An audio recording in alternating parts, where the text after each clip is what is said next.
सुधा और राकेश के 3 बेटे थे। शादी के बाद तीनों माँ बाप से दूर रहते और सिर्फ त्योहारों में आते। माँ जी, पिताजी, अगली बार आप लोग हमारे घर आइएगा।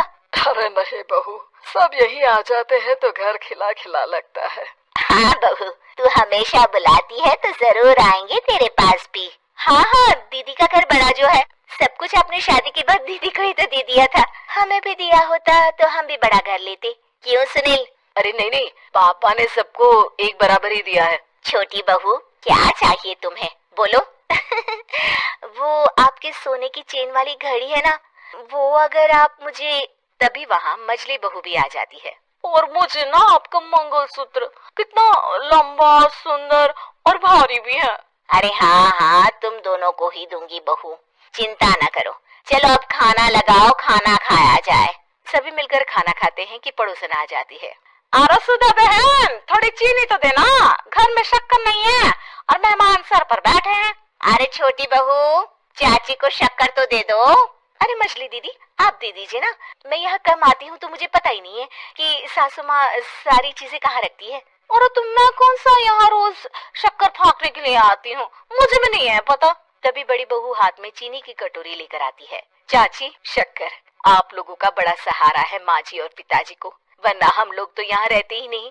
आप जैसे पड़ोसी हैं तो हम निश्चिंत है। और जीते रह बहू, अब तो ये घर पड़ोस कम परिवार ज्यादा लगता है। सुधा अपनी बड़ी बहू को देखकर बहुत खुश रहा करती थी। वो उससे अक्सर घंटों बात भी किया करती, लेकिन दोनों दूसरी बहुओं का भी वो समझती थी कि शायद छोटी है, वक्त आने पर संभल जाएंगी। समय आ जाता है जब सभी को वापस जाना होता है। माँ जी, हम लोगों की फ्लाइट पहले है, हमें इजाजत दे। वो सास के गले लगकर चली जाती है। थोड़ी देर बाद छोटी बहू कहती है, माँ जी, मैं ना ये सोफे के कवर और चादरें ले जा रही हूँ, यहाँ तो ऐसी ही पड़ी रहेंगी। हाँ हाँ बहू, ले जा, और कुछ चाहिए तो बोल। और तो चाहिए बहुत कुछ, पर चलिए कोई बात नहीं, अगली बार ले जाऊंगी मैं। ऐसे ही मंजली बहू भी घर का बहुत सारा सामान ले जाती है। सभी के जाने के बाद सुधा राकेश से कहती है, घर कितना सूना लग रहा है ना। हाँ, और खाली भी। तुम्हारी दोनों बहुएं सब बटोर गई। अरे ठीक है ना, हम दोनों ही तो हैं, कितना सामान लगेगा, फिर उन लोगों की नई गृहस्थी, इतना मत सोचा करें। समय बीतता है। ऐसे ही हर साल त्योहारों में सुधा और राकेश के बच्चों की बहू आते और जाते वक्त ढेर सारा सामान पैक कर कर ले जाती। लेकिन कुछ ही सालों में सुधा का देहांत हो जाता है। पिताजी, आप यहाँ अकेले क्या करेंगे, हम लोगों के साथ चलिए। अरे नहीं नहीं बहू, इस घर में सुधा की यादें हैं, मैं उसे नहीं छोड़ सकता हूँ। अब तुम लोगों की माँ नहीं रही। देख लो, वैसे तो मैंने उसके जीते जी सब कुछ दे दिया है, लेकिन कुछ उसका पर्सनल कीमती सामान था जो ये है, ले लो।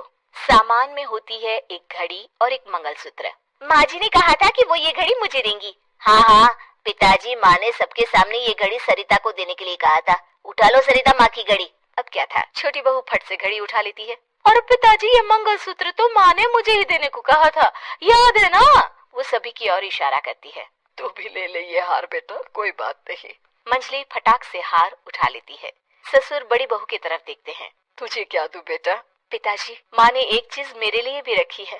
सभी के कान खड़े हो जाते हैं कि आखिर सास ने क्या रखा होगा बड़ी के लिए। अरे माँ जी तो दीदी से प्यार भी ज्यादा ही करती थी, हमेशा उनसे बात किया करती। जरूर कोई बड़ी और अपनी प्रिय चीज दी होगी दीदी को।